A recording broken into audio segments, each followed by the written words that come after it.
Income redistribution has been an abiding value of the Biden administration, and now it wants to spread that to the mortgage lending sector. So a new rule just came out that says it will raise fees for borrowers with good credit to subsidize those high-risk borrowers. Basically meaning that the people who have worked hard to do everything right will be paying extra in order to get low-income borrowers to be able to buy a home. Under the rule, which will go into effect May 1st, home buyers with a good credit score over 680 will pay an extra $40 each month, or about $500 a year, on a $400,000 loan, and it goes upward depending on the size of the loan from there. Those who make down payments of that perfect 20% on their homes will be paying the highest fees.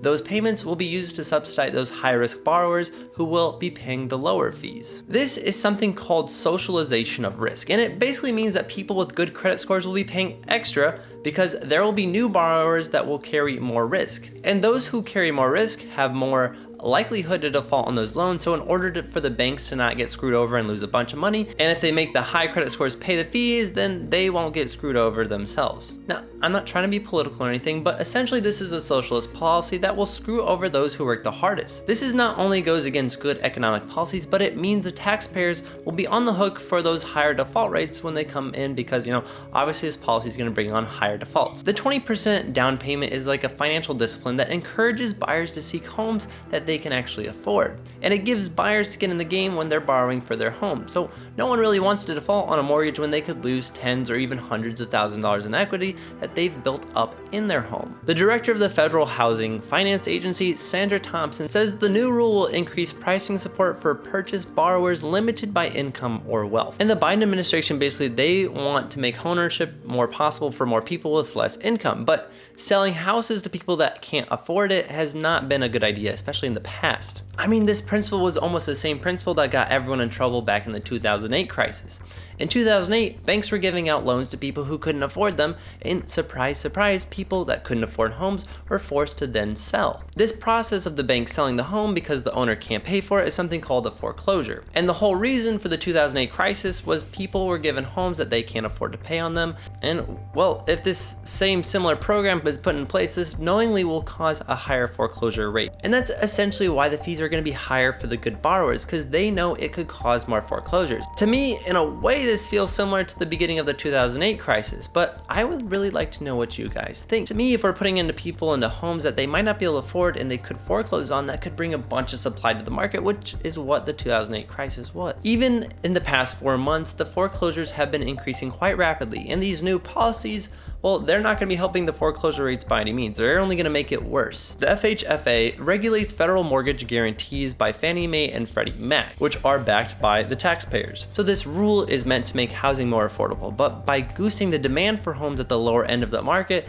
this will drive prices up actually in the short term. And the Biden administration may also end up harming other homeowners down the road. Many high-risk borrowers brought under the plan will buy homes in lower income neighborhoods. And the working class families who already live in those neighborhoods and work so hard to save up for their home, well, now if new neighbors are put in and they default and face repossession, that's going to make the nearby homeowners, they're going to see their property values fall because of this. These people that are making these policies, they want to reduce the importance of credit scores for mortgages.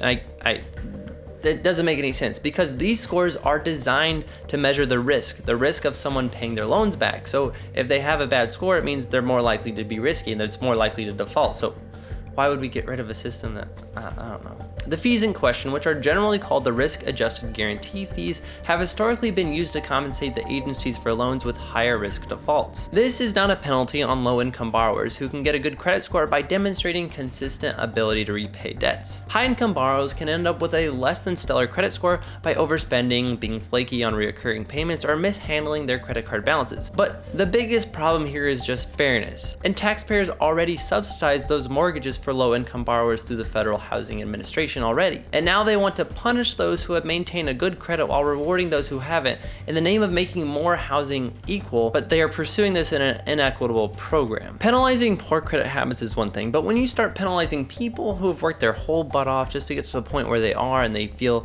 like they have a house and they're proud, it's kind of like a slap in the face. More poor decisions will be made, and at the end of the day, this comes back to the taxpayer anyway. And at the end of the day, this also hurts existing homeowners. homeowners. When more people are on the border of owning a home and they now get approved for a mortgage, this will translate into higher foreclosure rates. And so many of those high-risk borrowers brought under the plan will buy homes in the low-income neighborhoods. In the working class who've already been there, they could potentially see a supply increase in their neighborhood from foreclosures, which at the end of the day is going to hurt everyone. This could even hurt property values that are already still there, and they'll potentially leave new homeowners underwater on their mortgage. I think this program is harmful in most ways. It's going to make housing prices probably go up. It's going to make foreclosures also go up, and it incentivizes risky behavior and penalizes those who are financially responsible. So the end result will be a dysfunctional housing market and increased risk for taxpayers. Instead of punishing those with the good credit habits, the Biden administration could focus on policies that encourage responsible homeownership and provide support for those who truly need it. This can even include programs that offer financial education. Since there's just so much ignorance in this space, education on how to maybe build up a better credit score, which by the way is one of my upcoming videos, so please subscribe for that. This will help more people attain financial responsibility and enable people to become more responsible homeowners. In conclusion, I think this new rule on mortgage lending is misguided and will ultimately harm responsible borrowers, existing homeowners, and taxpayers. Rather than punishing those with good credit, I think policymakers should focus on promoting responsible financial habits, supporting low-income households, and creating an environment for faster economic and jobs growth. This approach will lead to a healthier, more equitable housing market and ultimately benefit everyone involved. So if you found this video interesting or liked it in any way, please give it a like. It really helps me out a ton.